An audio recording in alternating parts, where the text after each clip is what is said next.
CO respond to Taser deployment with CORNDOG. People seem to like my first story here, so is teased. Here's the next one. I used to work as a prosecutor in district court in my rural county. This story mostly involves Deputy X, who I introduced in my previous story. I was not in the courtroom at the time this occurred, and it was a few years ago, so the specifics might be slightly off, but this all really happened. The scene: district court in my jurisdiction is like herding cats. Prosecutors on a non-trial day have to manage 40 or more cases being called before the judge on changes of plea, sentencing, probation violations, etc. The beautiful 1920s oak and marble courtroom is packed to the gills on these days with defendants, onlookers, lawyers, police, and court personnel. This story concerns one of these days. For added fun, this is also during the week of my town's annual celebration of our bountiful agricultural products. Think Harvest Festival from Parks and Rec and you'll have a good idea. The courthouse overlooks a large park which contains part of the festival, a food fair. Thousands of people come every day to enjoy absurdly overpriced fried foods. This also fucks up any chance I have of getting a decent parking spot every day that week. Deputy X, who I introduced in my last post, was at the time the sole security deputy for the whole court/jail/office complex that houses most of the county government.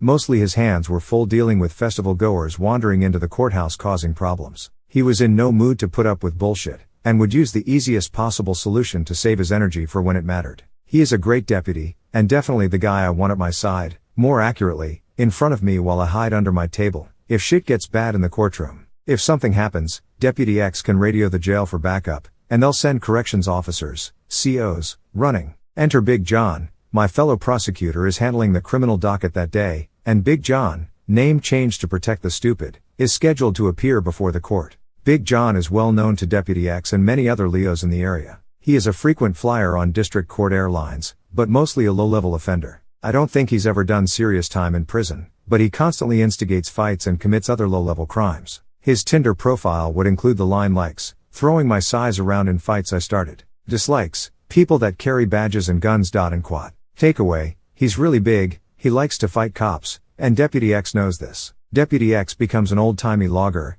The courtroom is packed, Big John's case is called, and Deputy X is standing by. He has a trainee in tow, literally this guy's first day of training. He bout to learn today. And quad. The judge decides that Big John needs to be taken into custody. I can't remember why this was, possibly for a probation violation, possibly because Big John was being his usual dickish self, probably both. Deputy X's duties include taking people into custody in court. He knows Big John well, so he walks up to where he's sitting behind the defendant's table, puts his hand on Big John's shoulder, and says, "I'm going to take you into custody, stand up, turn around, and don't resist." And quad. Big John decides he does not want to be an involuntary guest at the Gray Bar Motel, flings Deputy X's hand off, jumps up, and squares up for a fight. At this point, I like to imagine what happened is that Deputy X goes into Robocop mode, activates his infrared vision and the tactical computer in his brain. Commence tactical analysis. I'm partially cornered in a confined space. I'm 3 feet from a judge that I'm willing to die protecting. My trainee hasn't been in a fight since he was a junior high wrestler.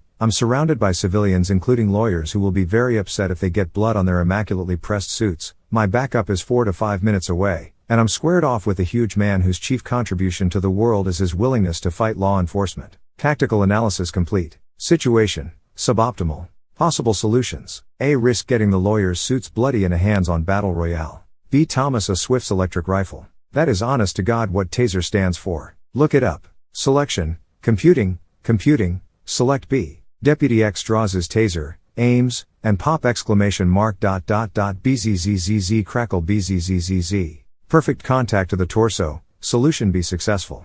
Big John is a majestic old redwood tree, Deputy X is an old-timey logger, and his taser is the axe. Big John freezes Ramrod straight vertical, and topples like the doomed redwood he is, thankfully missing tables and benches with his head on the way down. Deputy X keys his radio for backup taser, courtroom 1 ! And quad. Unbeknownst to all, the 2 COs available to respond are on lunch break about to enjoy their outrageously expensive footlong corn dogs at the food fair. They share an oh shit moment, and begin sprinting up to the courthouse armed with tasers on their hips, handcuffs, and corn dogs. They vault up the stairs toward the courtroom. Deputy X had carefully passed off his taser to the trainee, prong still in Big John's torso, with instructions to zap him again if it gets out of control, jumped on Big John and wrestled him into handcuffs in the prone position. The COs burst into the courtroom to assist. They quickly see the fight is over and the mighty redwood is vanquished. As Deputy X gets Big John onto his feet, He asks, why the hell are you carrying corn dogs? One of the COs sheepishly responds, we were on lunch. They were $9 each, so we didn't want to toss them away. And quat. Big John is escorted to his involuntary stay at the Grey Bar Motel. Hope you liked my story. Next time, suspect is being pursued by Persian snipers, chases firefighters with Xena warrior princess's sword, and duct tapes a skateboard to his Audi. Tune in next time for another thrilling installment of the life of a rural prosecutor.